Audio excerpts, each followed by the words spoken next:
जमलेल्या माझ्या सर्व पदाधिकारी बांधवांनो, भगिनींनो आणि मातांनो,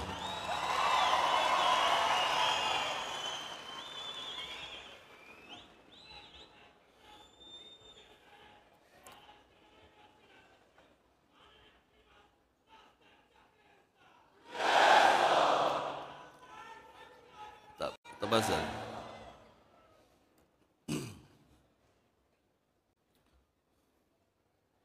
हे बाळा नांदगावकर, म्हणजे ओळखलं नसेल तुम्ही त्या लेंग्या बिंग्यामध्ये त्यांना. निवडणुकीच्या काळामध्ये तिथे प्रचाराच्या दरम्यान त्यांचा पायाला फ्रॅक्चर झालं आणि त्याच्यामुळे ते आता होईल बरं. ते बऱ्याच दिवसांनी मी तुम्हाला भेटतोय, तुम्ही मला भेटताय. निकाल लागल्यानंतर निकालावरची प्रतिक्रिया मी दिली होती. त्याच्यानंतर मी काही बोललो नव्हतो.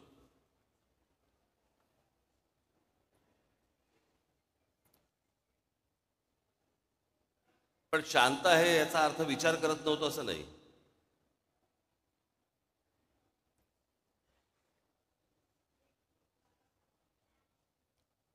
सगळ्या गोष्टींचं एक विवेचन चालू होतं, आकलन चालू होतं.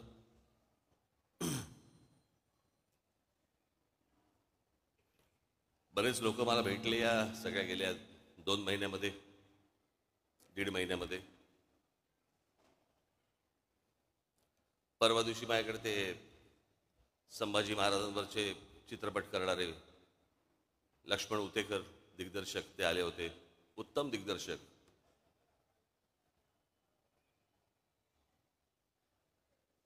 म्हणजे महाराष्ट्रातल्या तर प्रत्येकाने, मी काही त्याचा काही डिस्ट्रीब्युटर नाही आहे, पण महाराष्ट्रातल्या प्रत्येक मराठी माणसाने तो चित्रपट पाहिलाच पाहिजे.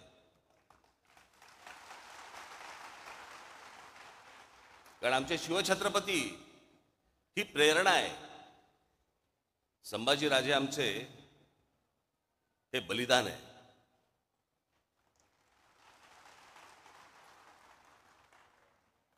आणि मग मला मी पाहिलं नव्हतं त्याचं ते ट्रेलर बिलर. मला आमच्या अमेय खोपकरने मला सांगितलं की त्यांना तुम्हाला येऊन भेटायचं आहे. म्हटलं काय आहे विषय. नाही म्हटलं त्याच्यामध्ये संभाजी महाराज.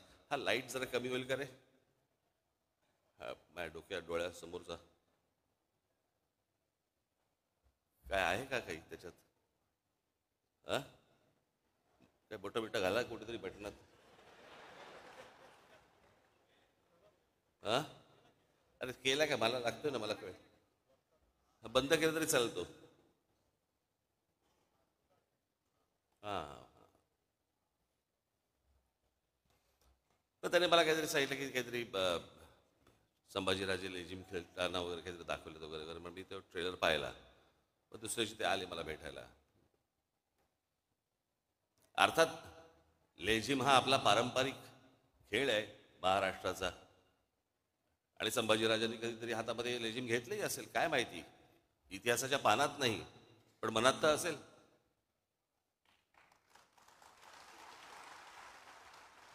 पण मी त्यांना म्हटलं त्या गाण्यावरनं म्हटलं चित्रपट पुढे सरकतोय का, की नुसतं गाणं आहे सेलिब्रेशनचं. तर मला नाही सेलिब्रेशनचं. म्हटलं मग कशाला चित्रपट कशाला स्टेकला लावताय.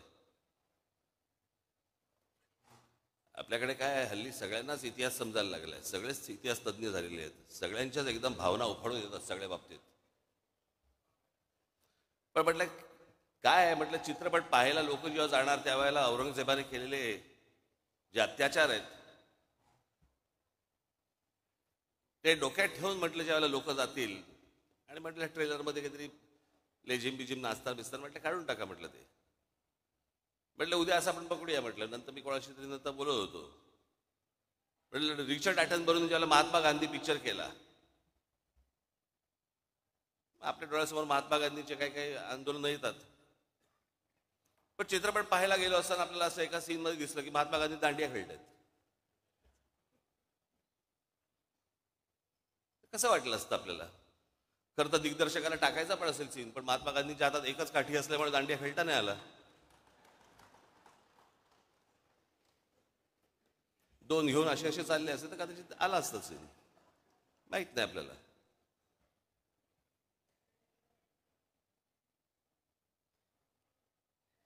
पण बरेच लोक मला भेटले, म्हणजे निकाल लागल्यावरती, निवडणुकीचा निकाल लागल्यावरती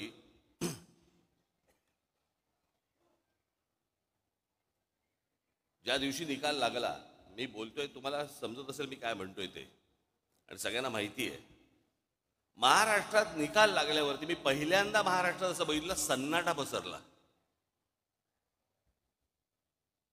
ज्या प्रकारचा जल्लोष व्हायला पाहिजे होता, ज्या प्रकारची गोष्ट व्हायला पाहिजे होती, मिरवणुका काय, सगळं सन्नाट आलो. कारण लोकांमध्येच संभ्रम होता, हे काय आहे, हे कसं झालं, असा कसा निर्णय आला. माझ्याकडे एक व्यक्ती आली होती जी RSSची, म्हणजे संघाशी संबंधित व्यक्ती होती. त्यांच्याही मनामध्ये मला दिसलं की त्यांनाही पटलेलं नाही. त्यांनी फार छान वाक्य बोलले ते माझ्यासमोर. मला म्हणाले, इतना सन्नाटा क्यों है भाई, कोई तो जीता होगा, कोणीतरी जिंकलं असेल की ज्याच्यातनं जल्लोष होईल. पण महाराष्ट्रामध्ये जो सन्नाटा पसरला ते कसलं द्योतक आहे. काही काही गोष्टींवरती तर विश्वासच बसू शकत नाही. हे आमच्या इथे राजू पाटील बसलेत. कुठे आहेत राजू, कुठे इथे.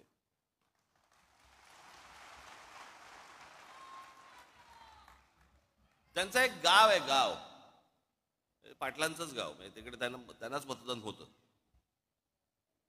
साधारणपणे किती 1200 लोकांचं गाव आहे ना, 1400 लोकांचं गाव आहे. या 1400 लोकांच्या गावामध्ये राजू पाटलांना किती मतं पडली असतील.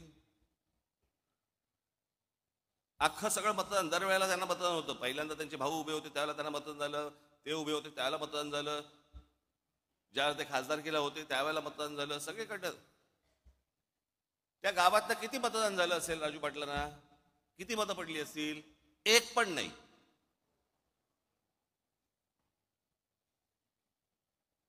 अख्ख्या गावातनं एक मत नाही पडत. जी 1400 मतं जी दरवेळेला राजू पाटलांना पडायची, त्या गावामध्ये एक मत नाही पडत.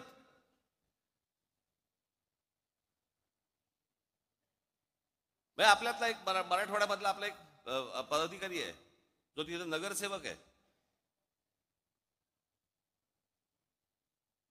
नगरसेवक असताना, म्हणजे नगरसेवक जेव्हा झाला त्यावेळेला त्याला त्याच्या भागातनं 5,500 मतदान आहे. 5,500 त्याच्या भागातनं.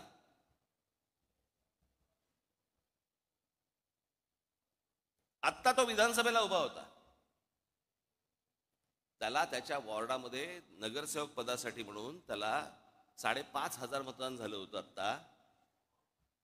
आत्ता विधानसभेच्या वेळेला त्याला किती मतदान झालं असेल. विधानसभा 2,500.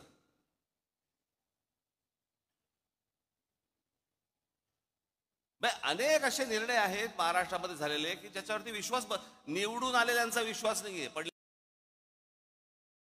काय घेऊन बसलो आपण. रोज रात्री बायकोला बाळासाहेब थोरात काँग्रेसचे नेते 7 वेळा आमदार झाले. 7 वेळा. ही 8वी टर्म होती त्यांची. 7 वेळा जो माणूस आमदार केला, 70 ते 80 हजार मताधिक्याने निवडून यायचे ते बाळासाहेब थोरात या निवडणुकीमध्ये 10,000 मतांनी पराभव होतो.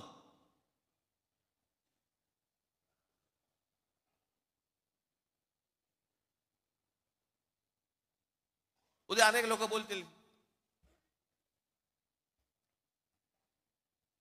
की राज ठाकरेंचा पराभव झाला म्हणून त्याच्यामुळे ते हे बोलतायत. मी काय बोलतोय, अख्खा महाराष्ट्र बोलतोय.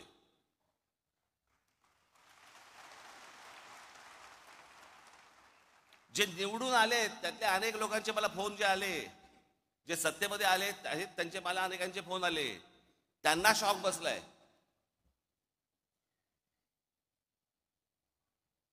अहो 4-5 जागा येतील, म्हणजे कसं आहे, भारतीय जनता पक्षाला 132 काय जागा मिळाल्या वगैरे वगैरे. चला ठीक आहे.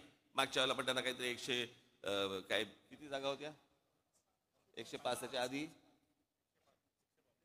नाही 105-17 होत्या, 122 काहीतरी, 122 काहीतरी जागा होत्या 2014ला. ठीक आहे, आपण समजू शकतो. चला 132. अजित पवार 42.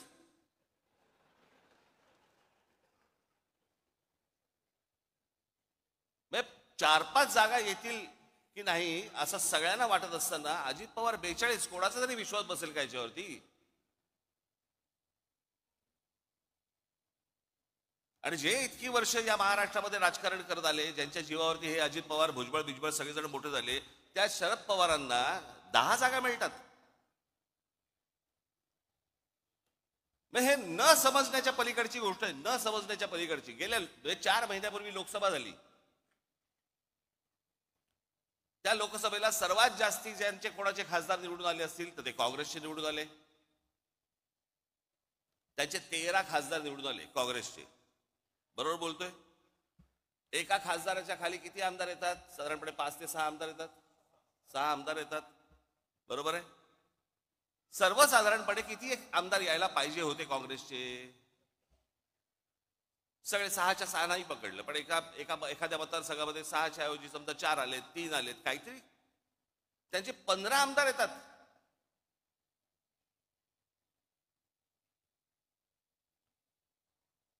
शरद पवार साहेबांचे 8 खासदार निवडून आलेत. 8 खासदार, त्यांचे 10 आमदार येतात. आणि लोकसभेला ज्या अजित पवारांचा 1 खासदार निवडून आलाय तिथे 42 आमदार येतात. 4 महिन्यात फरक पडला लोकांच्या मनात. काय झालं, कशामुळे झालं, हा संशोधनाचाच विषय. मी तुम्हाला आज काय सांगायला आलोय, या मतदानावरती जाऊ नका. लोकांनी आपल्याला मतदान केलेलं आहे, फक्त ते आपल्यापर्यंत आलेलं नाहीये.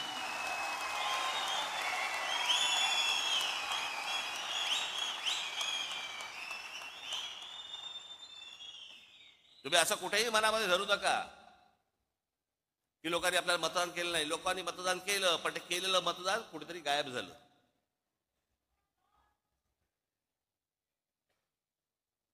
आणि अशा प्रकारच्या ज्या निवडणुका लढवायच्या असतील तर निवडणुका न लढवल्याच बऱ्या.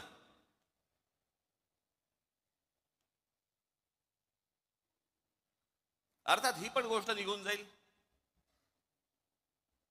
कोणी कुठच्या गोष्टीचा अमरपट्टा घेऊन आलेला नसतो. अशा गोष्टी होत असतात.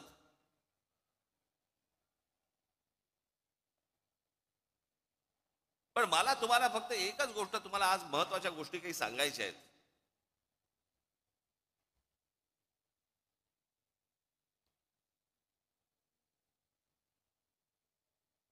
की ज्या गोष्टी तुम्हाला पक्षाने आजपर्यंत ज्या तुम्हाला सांगितल्या, ज्या आजपर्यंत पक्षाने ज्या गोष्टी केल्या, जी आंदोलनं केली, ज्या गोष्टींचे निर्णय लागले, या गोष्टी कुठेतरी तुम्ही पण सतत लोकांसमोर मांडत राहिले पाहिजेत.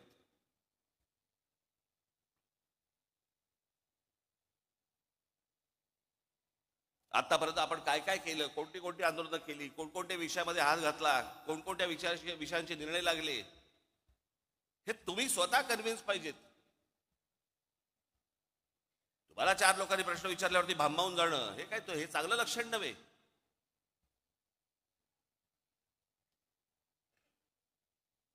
म्हणून मी आज तुमच्यासाठी काही गोष्टी इथे आणल्या आहेत मुद्दामून, ज्या तुम्ही लक्षात ठेवल्या पाहिजेत. माझं भाषण संपल्यानंतर ज्या वेळेला ते येईल, कुठेतरी युट्यूबला येईल, तेवढा पोर्शन तुम्ही कट करून ठेवला पाहिजे. सतत तुम्ही त्या गोष्टी ऐकल्या पाहिजेत, बघितल्या पाहिजेत.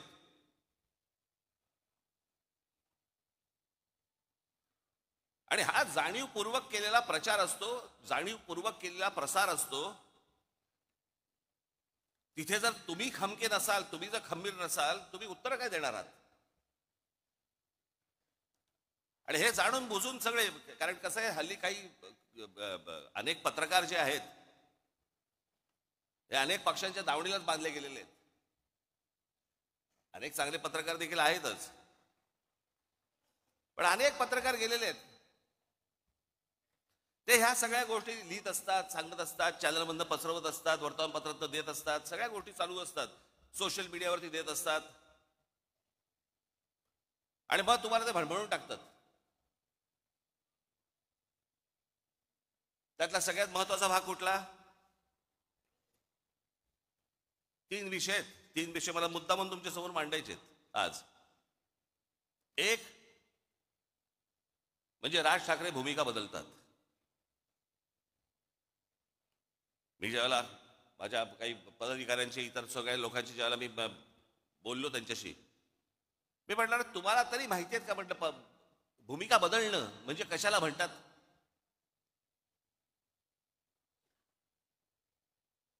मी आज मुद्दा म्हणून तुमच्यासाठी काही गोष्टी इथे आणल्या आहेत. या महाराष्ट्रामध्ये, देशामध्ये कशा कशा प्रकारच्या भूमिका लोकांनी बदलल्या आणि आपण काय केलं.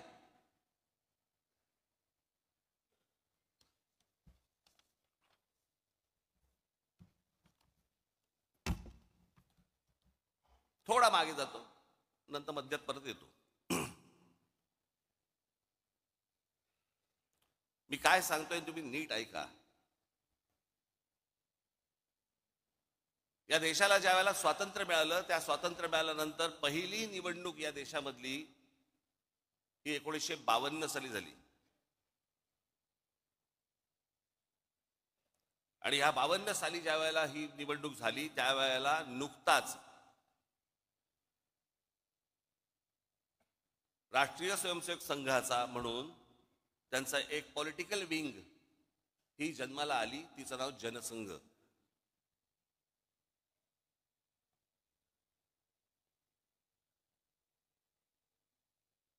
हिंदुत्व वगैरे वगैरे अनेक गोष्टी ते मांडत आले आजपर्यंत, त्याचा काही विषयच येत नाही. पण 75 साली इंदिरा गांधींनी या देशामध्ये आणीबाणी आणली. आणि आणीबाणी आणल्यानंतर 77 साली ज्या वेळेला निवडणुका झाल्या, त्या 77 साली निवडणुका झाल्यानंतर देशभरामध्ये इंदिरा गांधींचा दारुण पराभव झाला. इंदिरा गांधी स्वतः हरल्या होत्या. मी जर चुकत नसेल तर मला असं वाटतं राजनारायण होते, राजनारायणांनी इंदिरा गांधींना हरवलं होतं. आणि मग जनता पक्ष नावाची, जनता पार्टी नावाची एक पार्टी उभी राहिली. त्याच्यामध्ये अनेक पक्ष होते. ज्या अनेक पक्षांपैकी एक जनसंघ देखील होता. 1980 साली त्यांच्यातल्या सगळ्या भांडणांमुळे 1980 साली परत निवडणुका झाल्या आणि इंदिरा गांधी परत विजयी झाल्या. त्यावेळेला हा जो जनसंघ होता, या जनसंघाची भारतीय जनता पार्टी झाली. ते जे जनता पार्टीतनं जे बाहेर पडले होते, ती भारतीय, ती दुसरी जनता पार्टी होती. या जनसंघाने तेच नाव घेतलं आणि भारतीय जनता पार्टी म्हणून केलं. हा आत्ता भारतीय जनता पक्षाचा जो झेंडा दिसतोय, तो झेंडा बदलला झेंडा. आणि जनता पार्टीचा जो झेंडा होता, जो आडवा होता, भगवा आणि हिरवा, तो यांनी उभा केला.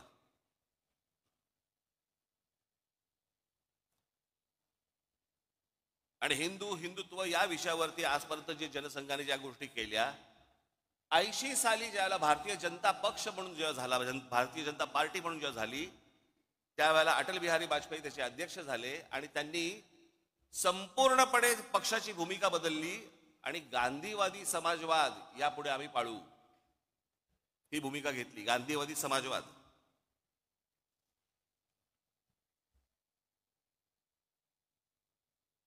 मग 84ला इंदिराजी गेल्या, इंदिराजी नंतर मग परत धक्के. आता ह्याच दरम्यान 77ला निवडणूक झाली, 78ला परत एक निवडणूक झाली. त्याच्यामध्ये शरद पवारांचं पुलोद आलं. शरद पवार मुख्यमंत्री झाले. ते आहे ना, ते वसंतदादा पाटलांच्या पाठीत खंजीर खुपसून वगैरे, ते सगळं प्रकरण. आणि ज्या वेळेला शरद पवारांनी ज्या वेळेला पुलोद स्थापन केली, त्यावेळेला हाच जनसंघ, त्याला भारतीय जनता पार्टी झालेली नव्हती, हा जनसंघ पुलोदमध्ये शरद पवारांबरोबर होता.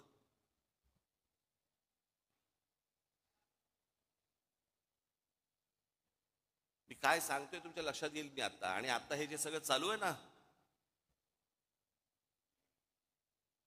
हा ह्याला भेटला, तो त्याला चोरून भेटला, तो त्याला हे भेटला, हे तर उघडपणे सुरू होतं.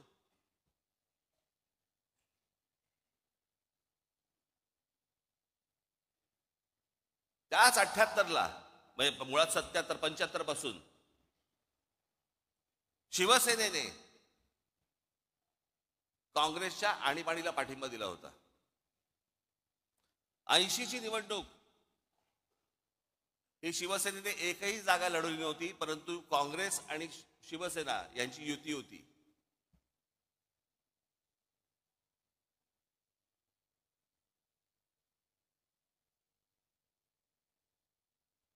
शरद पवार त्याच्यात 80 साली त्यांचं सरकार बरखास्त केलं इंदिरा गांधींनी.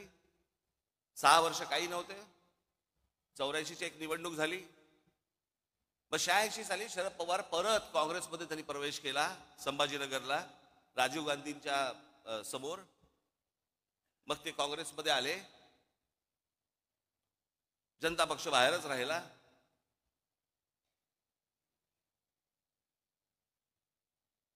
मग मराठीच्या प्रश्नावरती मुंबई महानगरपालिका शिवसेनेच्या हातामध्ये आली. 86ची निवडणूक झाली. 86 पर्यंत अटल बिहारी वाजपेयी हे भारतीय जनता पार्टीचे अध्यक्ष होते.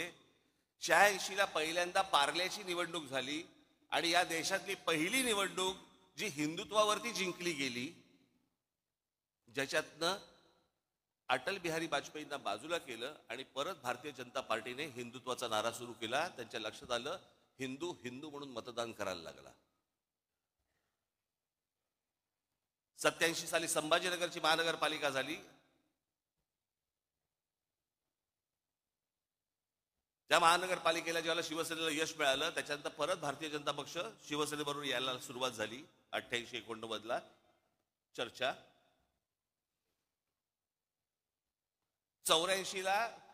1984ला शिवसेना भारतीय जनता पक्ष युती झाली होती आणि शिवसेनेचे 2 खासदारकीचे उमेदवार हे कमळावरती उभे होते, मनोहर जोशी आणि वामनराव महाडिक.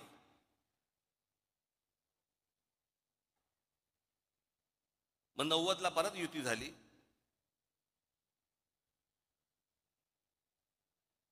88ला परत शरद पवार मुख्यमंत्री झाले. मग 95ला परत भारतीय जनता पक्ष शिवसेना युती झाली. युतीतलं सरकार आलं. 99ला परत तीच काँग्रेस सोडून शरद पवार बाहेर पडले आणि 99चे रिझल्ट लागल्यावरती 2 महिन्यात एक दीड महिन्यामध्ये शरद पवार त्यांची काय राष्ट्रवादी काँग्रेस आणि काँग्रेस परत युती झाली. ज्या काँग्रेसला शिव्या घालून ते बाहेर पडले होते त्यांच्याच बरोबर दीड महिन्यात युती झाली. हे मी तुम्हाला का सांगतोय? या सगळ्यांनी आपापसात प्रत्येकाच्या स्वार्थासाठी सगळ्यांनी आपापल्या भूमिका बदलल्या. इथे मी कोणत्या स्वार्थासाठी भूमिका बदलली हो?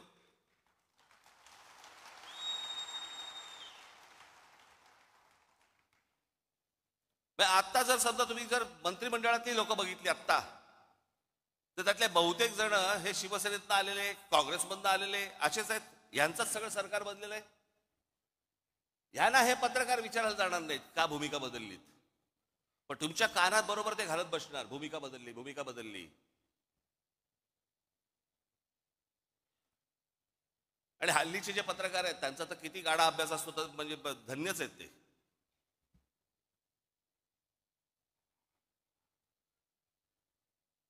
आजचा दिवस ढकलायचा, काही का बातमी टाके ना.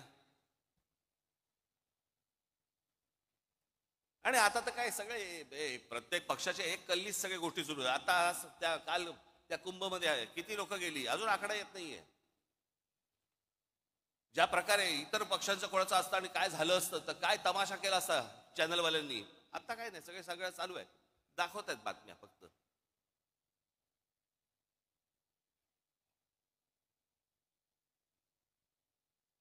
आणि मग काय गोष्टी पेरायच्या की राज ठाकरेंनी पहिल्यांदा नरेंद्र मोदींना पाठिंबा दिला, मग त्यांच्या ते विरोधात बोलायला लागले आणि मग परत त्यांनी सपोर्ट केला. का केला? कारण त्यांच्या मागे ईडी लावली, माझ्या मागे ईडी लावली.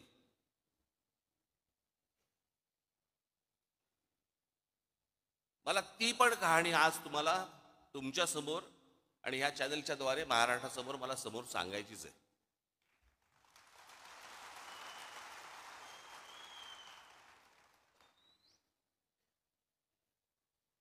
मी जे आता तुम्हाला जे सांगणार आहे इथे समोर बाजूला इथे समोर महाराजांचा पुतळा आहे.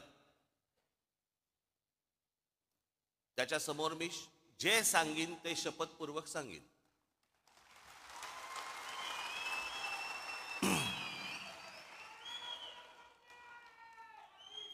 2000 साधारणपणे आता 2005 ची वगैरे गोष्ट असेल. मी ज्या शिवाजी पार्क मैदानामध्ये शिवाजी पार्कमध्ये जिथे मी लहानाचा मोठा झालो तिथे आम्ही लहानपणापासून ती कोइंदूर मिल पाहत होतो. काही नाही जन्स येता जाता ती डोळ्यासमोर यायची. एके दिवशी ही 2005 ची गोष्ट वर्तमानपत्रामध्ये मी बातमी वाचली. तोपर्यंत आम्ही आमचा व्यवसाय सुरू केला होता. आता व्यवसाय करणं हा तर काही पाप होऊ शकत नाही ना. अनेकांना व्यवसाय दाखवता पण येत नाहीत, तरी सगळ्या गोष्टी सुरू असतात त्यांच्या. एक व्यवसाय सुरू केला. वर्तमानपत्र सकाळी वाचत असताना वर्तमानपत्रामध्ये एक बातमी दिसली मला. एनटीएससीच्या सगळ्या मिल्स, एनटीएससीच्या केंद्र सरकार सुप्रीम कोर्टाने निर्णय दिलाय की या एनटीएससीच्या मिल्स काढा आणि जे काही कामगारांचे इतक्या वर्षांचे पगार होते ते देऊन टाका. आपली बातमी वाचत होतो. बातम्या वाचता वाचता त्या सगळ्या मेलमध्ये एक कोइंदूर मिल होती. म्हणून मी आमचे जे पार्टनर होते त्यांना मी फोन केला. म्हटलं अरे असं असं समोर काहीतरी येते कोइंदूर मिलचं. त्यांनी मला सांगितलं पण हे ते प्रकरण खूप मोठं आहे. म्हटलं हो मला मान्य, मला खूप मोठं आहे. काय आहे एकदा चेक तर करू. म्हणून आमचे एक दुसरे सहकारी होते त्यांना मी फोन केला, त्यांना बोलून घेतलं. म्हटलं जरा बसून बघा काय होतंय. मग त्यांनी सगळी आकडेवारी केली वगैरे वगैरे. ते बोलले आपण टेंडर भरून टाकू. पण ते सगळं गणित बिणित केलं, टेंडर भरून टाकलं. एके दिवशी त्या माझ्या सहकार्याचा म्हणजे पार्टनर होते त्यांचा घाबरत घाबरत फोन आला सकाळी. म्हणाले काय. म्हटलं काय रे काय झालं एवढं काय घाबर. नाही ते टेंडर लागलं. म्हटलं मग घाबरतो कशाला. नाही नाही ते काहीतरी काय 400-500 कोटीचं काहीतरी ते टेंडर होतं काहीतरी द्यायचं. आणायचे कुठून. थोडक्यात माझी जरा थोडीशी जमीन पायाखालची सरकली होती. आता म्हटलं काय करायचं, दाखवायला तर नको. मग आमच्या एका दुसऱ्या मित्राला सांगितलं. मग त्यांनी ते IL&FS नावाची एक कंपनी होती, त्या IL&FS कंपनीशी ते बोलले आणि ती कंपनी बोलली की बाबा आम्ही पैसे भरायला तयार आहोत, तुमच्याबरोबर यायला तयार आहोत. म्हणून सगळे पैसे जेवढे असतात ते सगळे त्या कंपनीने भरले. आम्ही त्याच्यामध्ये पार्टनर होतो. 7-8 जण होतो आम्ही.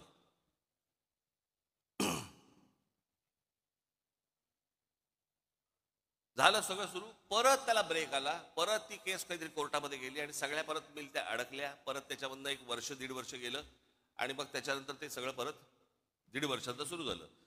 त्या दरम्यान मी आमच्या सहकार्यात म्हटलं बाबा हे पांढरा हत्ती हा आपल्याला झेपायचा नाही, आपण यातनं बाहेर पडू. मग माझ्याबरोबरचे अनेक जे काही माझे पार्टनर जे होते ते बोलले की आपण नाही नाही आपल्याला हे झेपणं नाही, काम नाही आपलं, आपण आपल्याला बाहेर पडू. म्हणून आम्ही आमचा स्टेक घेऊन बाहेर पडलो. आमचा स्टेक त्यांना दिला आणि त्याचे पैसे घेऊन आम्ही बाहेर पडलो. ही गोष्ट आहे 2000 मला असं वाटतं 8ची. त्याच्यानंतर आमचा विषय संपला.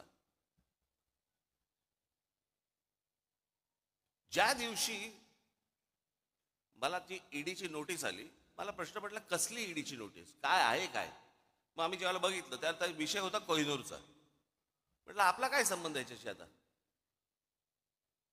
मग मला तिकडे बोलवते माणसं मलाशी काय बोलवते हेच मला समजेना.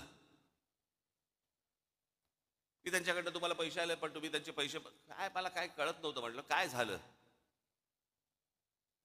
बरं जे पैसे आले त्याच्यावरती आम्ही टॅक्स भरला, टॅक्स भरून तो गेला. सगळ्यांनीच टॅक्स भरला आणि तो गेला. ती जी कंपनी होती त्याच्यामध्ये टॅक्स भरला, त्या कंपनीने तिकडे टॅक्स भरला, त्यातनं आम्ही बाहेर पडलो. मला ज्या वेळेला ती गोष्ट आली त्यावेळेला मी ज्यावेळेला इन्क्वायरी केली, आमच्या CA ला बोलवलं. म्हटलं काय नेमकं काय झालं सांग मला. तो बोलला तुमच्यातला एक जो पार्टनर आहे, तुम्ही जो टॅक्स भरलात त्या कंपनीत, त्या पार्टनरने तो टॅक्स इन्कम टॅक्सला भरलाच नाही, तो ते पैसे तुमचे बाहेरच्या बाहेर वापरले. म्हटलं मग आता काय करायचं? म्हणे आता परत टॅक्स भरायला लागेल. आम्ही परत टॅक्स भरून टाकला. जेवढा होता तेवढा परत प्रत्येकाने आपापला टॅक्स परत भरून टाकला. कोण जाईल झंझटीत? विषय संपला. आता एवढ्याशा गोष्टीसाठी राज ठाकरे ईडीला घाबरला आणि मोदींची स्तुती करायला लागला. मला काय देणं घेणं त्या गोष्टींशी? माझ्या डोक्यावरती तलवारी घेऊन नाही मी फिरत.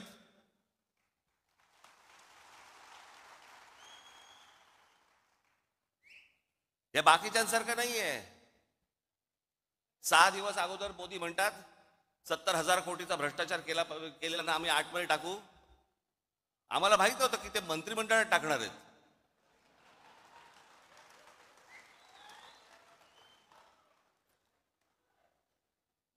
आतमध्ये टाकूचा अर्थ हा होतो हे मला पहिल्यांदा कळलं. किती किती तुम्हाला देऊ मला ह्याच्यामध्ये उदाहरणं या सगळ्या गोष्टींची? हे बघा, आता आपण भारतीय जनता पक्षाने काय काय गोष्टी केल्या ते आपण बघूया. हिम्मत बिस्वा शर्मा, भ्रष्टाचाराचं मूर्तिमंत प्रतीक अशी ज्यांची संभावना भारतीय जनता पक्षाने केली होती, हिम्मत बिस्वा शर्मांची, त्यांना पक्षात घेतलं. नंतर दुसऱ्या पक्षात होते ते, भ्रष्टाचाराचे आरोप केले होते त्यांच्यावरती. त्यांना नंतर भारतीय जनता पक्षाने पक्षात घेतलं. त्यांना अर्थ, आरोग्य आणि शिक्षणासारखी खाती दिली. नंतर त्यांना 2021 मध्ये मुख्यमंत्री केलं. म्हणजे ज्यांच्यावरती भ्रष्टाचाराचे आरोप केले होते तिथे भूमिका नाही बदलली. हे तुम्हाला पत्रकार नाही सांगणार. मुकुल रॉय, पूर्व भारतात सरधाना नावाच्या समूहाने लोकांना भरमसाठ रिटर्न्स देतो म्हणून पैसे गोळा केले आणि त्यांचे पैसे बुडवले. या घोटाळ्याचे शिल्पकार मुकुल रॉय, हे मुकुल रॉय होते असा भाजपाचा आजचा आरोप होता. 1917 मध्ये भाजपने मुकुल रॉयना पक्षात घेतलं. BS येडियुरप्पा, खाण घोटाळ्या प्रकरणी भाजपने त्यांना दूर सारलं, पण पक्ष सत्तेत येत नाही हे पाहून पुन्हा पक्षात घेतलं आणि 2019 ते 21 त्यांना मुख्यमंत्री केलं. अजित पवारांचं तर मी तुम्हाला सांगितलं. अशोक चव्हाण, आदर्श घोटाळा, त्यांनी काँग्रेस पक्ष सोडायच्या आधी संसदेत आदर्श घोटाळ्यातील त्यांच्या सहभागावरून भाजपच्या खासदारांनी आरोप केले. पुढे 8 दिवसात ते भाजपमध्ये आले आणि लगेचच त्यांना राज्यसभेवरती खासदार म्हणून पाठवलं. भूमिका नाही बदलली. फारुख अब्दुल्ला यांनी काश्मीर मधल्या 370 कलमाला विरोध करणाऱ्या भाजपसोबत, भाजपचा 370 कलमाला विरोध होता सुरुवातीपासून, आपलं त्यांचा विरोध होता की ते असू नये म्हणून, आणि फारुख अब्दुल्लांचा विरोध होता ते काढू नये म्हणून. काश्मीर मधल्या 370 कलमाला विरोध करणाऱ्या भाजपसोबत 1999 त्यांच्या NDAचे घटक बनले फारुख अब्दुल्ला, आणि ओमर अब्दुल्ला परराष्ट्र राज्यमंत्री बनले. याच ओमर अब्दुल्लांच्या नंतर नॅशनल कॉन्फरन्सने 2009 मध्ये काँग्रेसबरोबर युती केली. भूमिका नाही बदलली. भाजपमध्ये आले, भाजपने भूमिका बदलली. हे तुम्हाला कोण सांगणार नाहीत. म्हणून मी तुम्हाला, राजकारणामध्ये आहात तुम्ही, तुम्हाला हे सगळे संदर्भ तुम्हाला लक्षात असले पाहिजेत, तुम्हाला माहिती असली पाहिजे. ज्या वेळेला हे लोक येऊन समोर ज्याला तुमच्याशी बोलतात आणि ज्याला त्याला सांगतात आणि ही असली गोष्टी ज्याला अफवा पसरवायला लागतात, त्यावेळेला तुम्ही तयार पाहिजेत.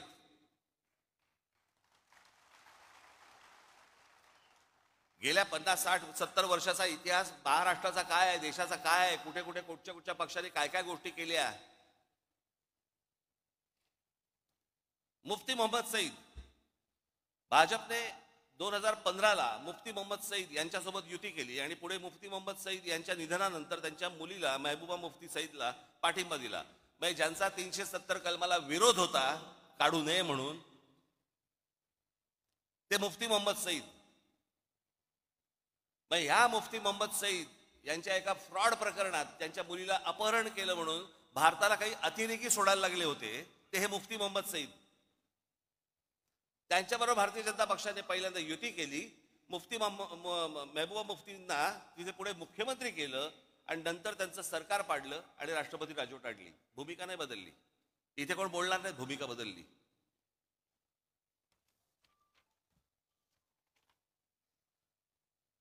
आता महाराष्ट्रात येऊ.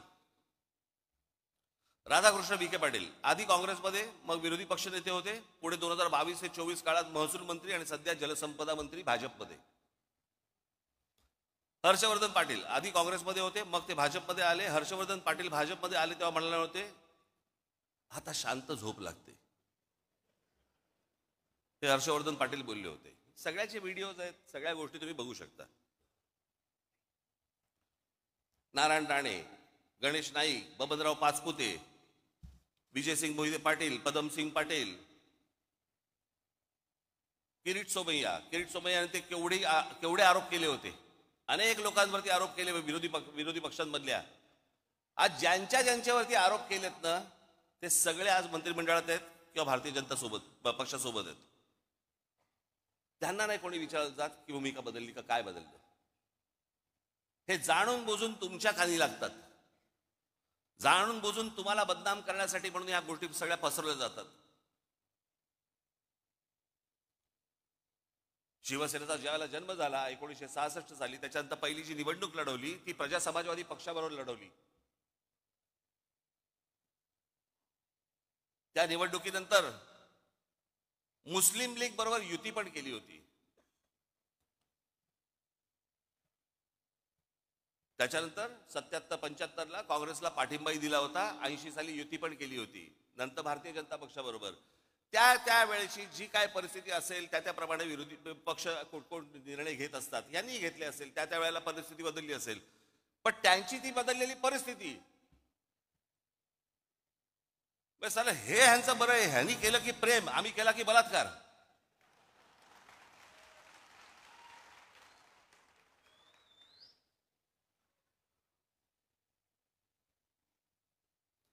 बरं, आत्ता लोकसभेच्या वेळेला ज्या वेळेला नरेंद्र मोदी ज्या वेळेला इथे शिवतीर्थावरती आले होते त्यावेळेला मी त्यांच्या समोर बोललो होतो ना की 2014ची निवडणूक झाली त्यावेळेला मला जे बोलायचं होतं मी बोललोय. 2017ची निवडणूक झाली त्यावेळेला मला जे म्हणायचं होतं ते मी म्हणून झालेलं आहे. मी असं काही बोललो का की मी ते काही बोललोच नव्हतो, मी असं काही म्हणालोच नव्हतो, असं काही बोललो का? माझं बोलून झालंय. एकदा सुटलं की सुटलं.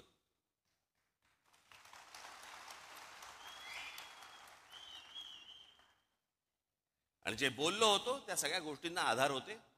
जे चांगलं कराल त्याला चांगलं म्हणू, जे वाईट कराल त्याला वाईट म्हणू.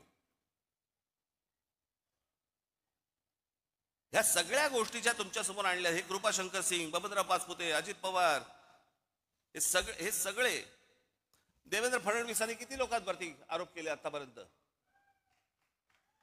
भ्रष्टाचाराचे किती लोकांना बरोबर आरोप केले? कित्येक लोकांवरती जे तुम्हाला आता त्यांच्याबरोबर मंत्रिमंडळात दिसतील. कित्येक लोक तर आता देवदर्शनाला जातात, पूजा करतात, देव पायात ठेवतात की फडणवीस किंवा किरीट सोमय्या कोणीतरी आमच्यावरती आरोप करा.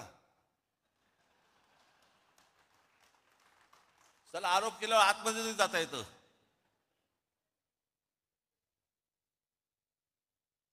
एवढा सगळा चिखल होऊन बसलेला आहे. आणि या चिखलामध्ये मला असं वाटतं की तुम्ही आतापर्यंत आपण ज्या प्रामाणिकपणे आजपर्यंत पक्ष चालवला, वाढवला, अनेक लोकांना हे असतं राजसाहेबांनी भारतीय जनता पक्षाच्या किंवा कोणाला नेत्यांना भेटलं नाही पाहिजे. समोरचा बोलला चहा प्यायला येतो तर काय सांगू, घरीच पी.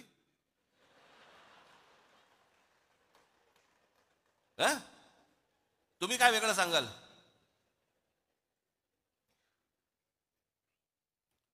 अहो पण ते मला जेव्हा भेटायला येतात ना त्यावेळेला मी तुम्हाला विकत नाही.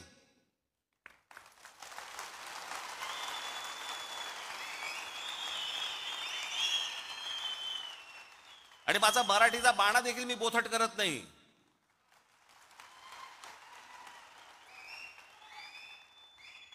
येतात, फोन करतात. आता मध्यंतरी मागे मी एकदा नाशिकला होतो. सकाळी सकाळी मी निघालो होतो दौऱ्यावरती, कुठे पुण्याला जायचं होतं. 7 वाजता गाडीत बसलो, समोरून चंद्रकांत पाटील आले. नमस्कार, काय म्हणताय बरं म्हटलं. मुंबईत आलो की येतो चहा प्यायला. ही परिस्थिती तुमच्यावरती आली, काय कराल सांगा मला. कशाला चहा कशाला प्यायचा? काय गरज आहे का चहा प्यायची? काय यायची काय आवश्यकता आहे का? नाही, काय गरज काय या चहा प्यायची असं सांगू का त्यांना मी? अरे एक माणूस स्वतःहून सांगतो चला चहा प्यायला येतो तर ये म्हणणार ना, अजून काय म्हणणार. एकदा चंद्रकांत पाटील मला भेटायला आले. बरं हे काय करतात परत, ह्यातला प्रॉब्लेम काय आहे, हे बाहेर मग पत्रकार येतात, तिथे जाऊन हे काय बोलतात माहित नाही, आज काहीतरी वेगळंच असतं. बरेच दिवस झाले आपण भेटलो नाही, मागे एकदा लग्नात आपलं फक्त भेटणं एवढंच काहीतरी असतं. एकदा चंद्रकांत पाटील माझ्याकडे आले, त्याच वेळेला ते जेव्हा मला नाशिकला बोलले त्यावेळेला मुंबईत आलो की घरी भेटायला येतो. हे मला अजूनपर्यंत कळलेलं नाही. ते माझ्याशी चर्चा करून काय चहा बी खाणं पिणं सगळं झाल्यावरती बाहेर पडले. पत्रकारांनी विचारलं काय झालं, तर आपण काय सांगू, काही नाही, सहज सदिच्छा भेट होती म्हणून सहज भेटायला आलो. बरं पत्रकारांचाही प्रॉब्लेम असतो, त्यांना वाटतं कशात तरी काय असणारच, काहीतरी असणार, त्याशिवाय काय होणार नाहीये. बाई आणि बुवा एकत्र भेटले की काहीतरी लफडच असलं पाहिजे, ह्याला काय दुसरं काय. अरे नॉर्मल पण भेटू शकतात की नाही, बोलू शकतात की नाही, एखादा पुरुष स्त्री एखादे नॉर्मल बोलू शकतात, गप्पा मारू शकतात. तसं यांचं असतं हल्ली, इथं तेच चालू आहे. पूर्वी तर म्हणजे राजकारण इतकं सुंदर छान होतं, सगळेजण एकमेकांना भेटायचे. पक्षाचा विरोध, पक्षाची धोरणं याच्यामध्ये कधी कॉम्प्रोमाइज व्हायचं नाही, पण म्हणून काहीतरी अगदी वैर घेतल्यासारखे वगैरे असं काही नव्हतं पूर्वी. आताही खरं तसं नाहीये. काल आपण छपून भेटतात मला पण ते कळलेलं नाही, पण बाहेर ते चंद्रकांत पाटील बाहेर पडले माझ्या घरात. काय केलं असेल त्यांनी पत्रकारांसमोर, मला आजपर्यंत कळलेलं नाही. त्यांना प्रश्न विचारला, पाटील साहेब एक तासभर तुम्ही आतमध्ये होतात, काय चर्चा झाली. मला ह्याचा अर्थ नाही कळला, म्हणजे मला त्यांनी कडेवर घेतला होता का काय, ह्याचा अर्थ काय होता हेच मला अजूनपर्यंत कळलं नाही. हे म्हणजे काय,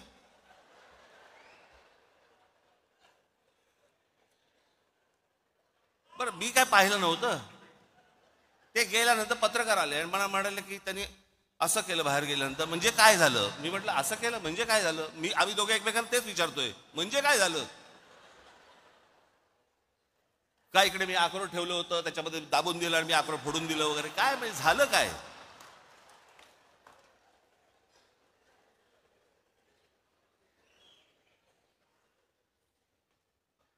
एक गोष्ट तुम्ही लक्षात ठेवा, हे कोण भेटायला आले बिले वगैरे वगैरे, पक्षाची भूमिका आणि तुमचं प्रेम यांच्यासमोर लाचार ठेवणार नाही.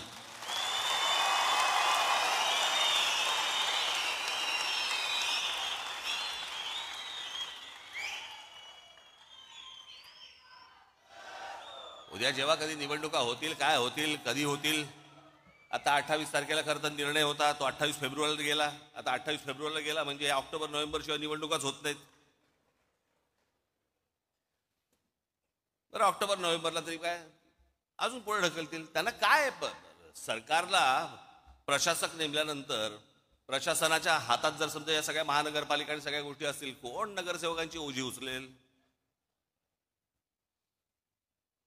त्याच्यामुळे कदाचित मला माहिती नाहीये, परंतु आता ही 28 फेब्रुवारी का 26 फेब्रुवारी काहीतरी तारीख ठरली आहे, याच्यानंतर अजून पुढे जाईल काहीतरी. ते सगळं ऑक्टोबर नोव्हेंबर डिसेंबरला निवडणुका होतील. तोपर्यंत मी का सांगतो तुम्हाला, फालतू खर्च करत बसू नका, कळलं का. या देवस्थानाला घेऊन चाललो महिलांना, या इकडे घेऊन चाललो दर्शनाला, हे ते आता काही करू नका त्या सगळ्या गोष्टी, कळलं का. आणि निवडणुकीच्या वेळेला या खिशे बाहेर काढून माझ्यासमोर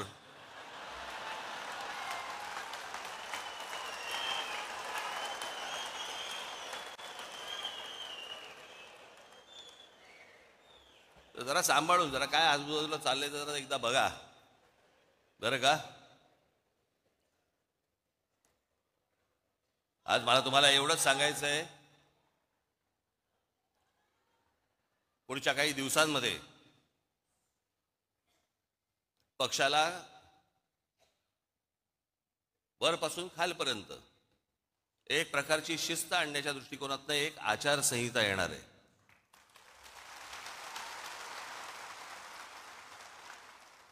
जी गोष्ट मी माझ्या विभागाध्यक्षाशी बोलीन तीच माझ्या शाखाध्यक्षाला पण कळली पाहिजे, तीच माझ्या महाराष्ट्र सैनिकाला पण कळली पाहिजे की काय नेमकं चालू आहे ते.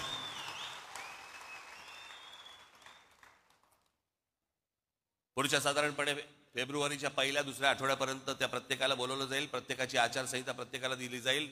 नेत्यांची आचारसंहिता, नेत्यांना त्याच्यानंतर तुमची कदाचित काही गोष्टींची नावंही बदलली जातील, पदांची.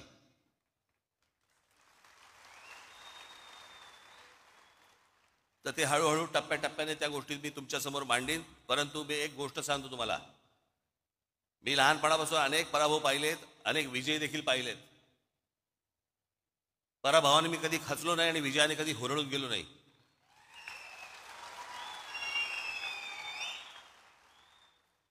आणि खचलेले पिचलेले असल्या लोकांचं मला नेतृत्व करायचं नाहीये. माझ्याबरोबर राहणार असाल तर ठाम राहा.